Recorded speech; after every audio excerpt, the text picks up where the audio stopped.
Let's replace this dim CFL light with a recessed LED light. To swap out those old CFL lights, here's what you'll need. A small stubby Phillips head or flathead screwdriver, needle nose pliers, wire strippers, and some products you'll need is some strain relief. So these, I think they're called junction box clamps or whatever they're called. You'll need some of those. And not sponsored, but these lights have been awesome. Very simple. I'll show you them in the video. If you want to check those out, those will also be linked below. Always helpful to just have some wire nuts in your pocket just in case. Work light, and the nice thing is this kit includes a template and also I guess the instructions on said template.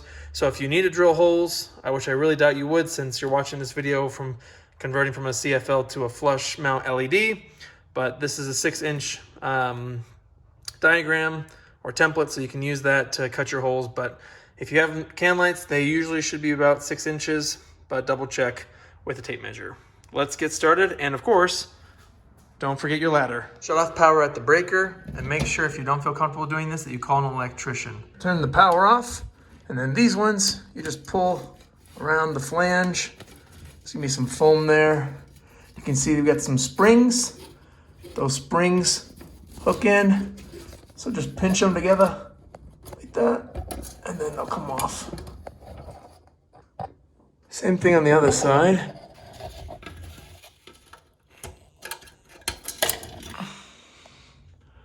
Now we can just pull straight down.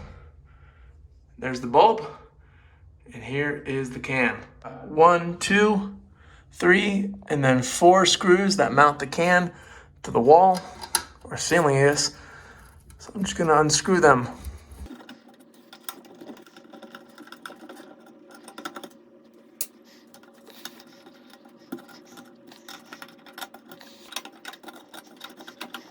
With all the screws out, you can either pull this can up or pull it down, or just push it up and get it out of your way. And that's exactly what we're looking for next. This is the ballast. So we'll want to remove this cover so we can access our wiring. Just to keep a flashlight up there, and then one-handed push this tab back. Just like that. You can see right there on the right, that's our wire coming in. And this whole mess of wiring here is for the ballast. Again, make sure power is off completely. I'm just gonna pull this rat's nest of wiring.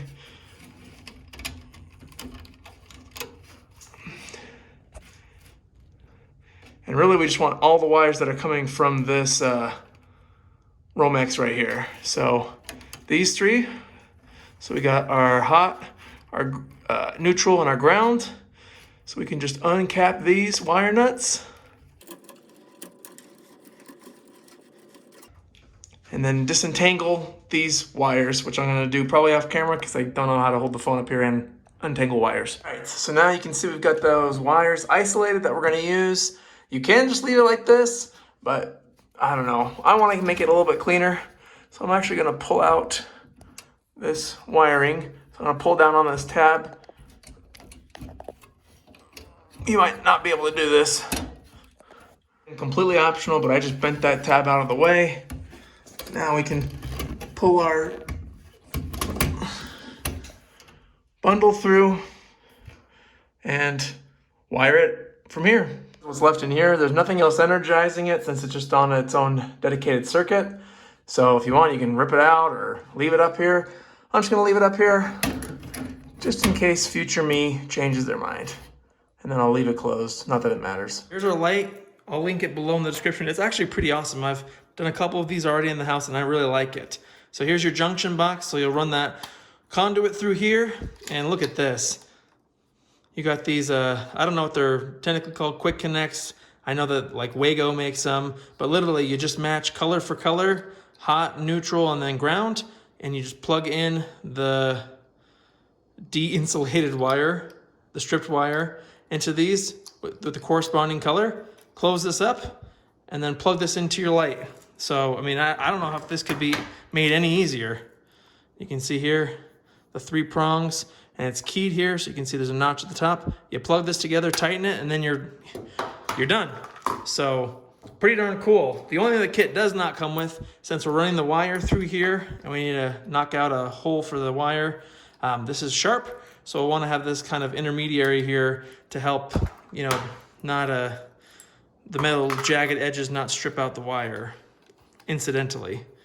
So there's 3 options. You can see you can go straight through or on either side. I'm not married to any idea, so maybe I'll just go here. So just punch it out. Then I'll use some pliers to wiggle it out. Like that. And then this is all just so much easier to do when the box is not in the air. So maybe I'll do, I'm trying to think of the best way to do all this. And then put your lock ring on.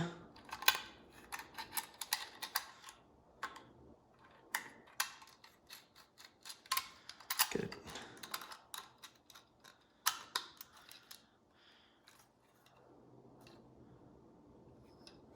Okay, that's it. So now we can run our wire through here, make the connections, tighten this up, and then we're almost home free. Sorry I couldn't show you. Hard to hold a screwdriver and a camera. Just tighten up that clamp on the insulation. Now we got our loose wires, so now we just match color to color and almost done. Start with ground. Just plug it in. And then pull. Shouldn't come loose. So that one is one connection down.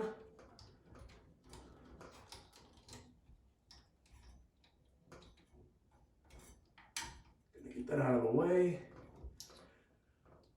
Next, I'll do the hot, the black. Again, push, then do a pull test. Nice and seated. That's done. And lastly, the white, or neutral.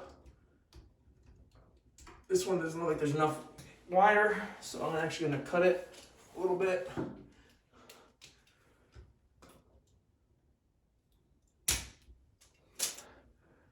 Straighten this out a little bit. Find the right wire size. This is Ordine 2. And then strip it. Like that. All right, perfect. Now, I don't want it too long that we have exposed an exposed conductor, so I'm just going to cut it back a little bit more. And hold that up against the wire connector. Looks like that will fit just perfectly. Nice. Pull test. Perfect. Now I've tested everything. Now it's just a matter of making it all fit in the box. So I'll just kind of bend the wires. Get it all in place. And now close this up. And just so you know, on the side of the box here, it's really nice. It gives you the option to select the Kelvin number. So you got from 2700 all the way up to 5000. So 5000 is going to be more white and 2700 is going to be a little bit more yellow. So I'm going to do more of a white light because that kind of matches what's in the house, but you can always change it, which is really nice. If I can do this one-handed. So find the notch on the light. Right there at the top. Now we'll just want to get it to match up here. And then push in. Now that it's fully seated, can tighten this lock ring, which keeps those two connected. Which makes it nice because if the LED ever goes bad in the future, you can just swap out this connection rather than the whole thing. Now, if you feel comfortable enough, you can turn the power back on. Check if you like the color of the light. If you don't, you can change it. Totally fine. But since all the other ones are set to 5000, I already know that this is going to be what I want it to be. So we got everything stitched up. Now, final step is to push in these blue wings up, because that will then help the light seat and hold. And that's it. Let's see if it worked. And there you go.